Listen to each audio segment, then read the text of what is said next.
বিকালবেলা ভয়ে ভয়ে যাইয়া শ্রী ঠাকুরের চোখে ঔষধ দিলাম। সেখানে তখন আমার পিতা মাতা বসিয়াছিলেন। ঠাকুর শয়নাবস্থা হইতে উঠিয়া জিজ্ঞাসা করিলেন, ফণি, এখানে আছো? আমি উত্তর দিলাম, আছি। ঠাকুর বলিলেন, আসো, এইখানে আইয়া বসো, তোমারে কয়টা কথা বলুম। ইতস্তত করিতেছি দেখিয়া পিতা ঠাকুর আমাকে বসিতে ইঙ্গিত করিলে উঠিয়া বসিলাম। ঠাকুর স্নেহ আদর করিতে করিতে বলিতে লাগিলেন, আমি রাগ দেখাই, রাগ করি না, ফোঁস করি, কামড় দেই না। আমার রাগ তরঙ্গহীন, তাতে চিত্তে ঢেউ খেলে না, কোনো রকম দাগ কাটে না। দাগ কাটে না বইলাই আমার ক্রোধ সাময়িক ও অস্থায়ী।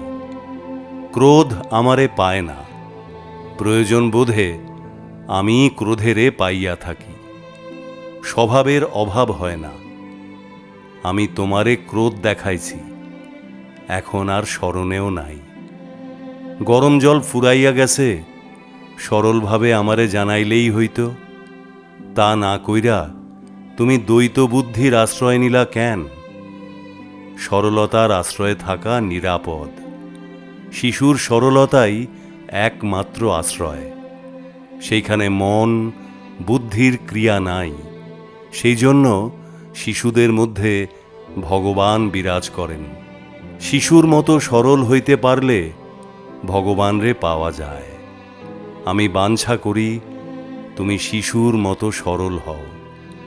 সরলতা আমি ভালোবাসি।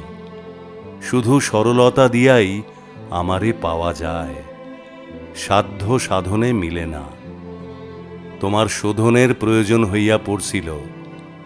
আমার স্বভাব ভালো নয় বইলা কেহ আমারে ভালোবাসে না।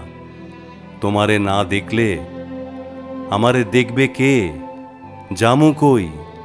এই বলিয়া শ্রী শ্রী ঠাকুর নীরব হইতেই আমি শ্রীপাদপদ্মে প্রণাম করিয়া নিচে চলিয়া গেলাম।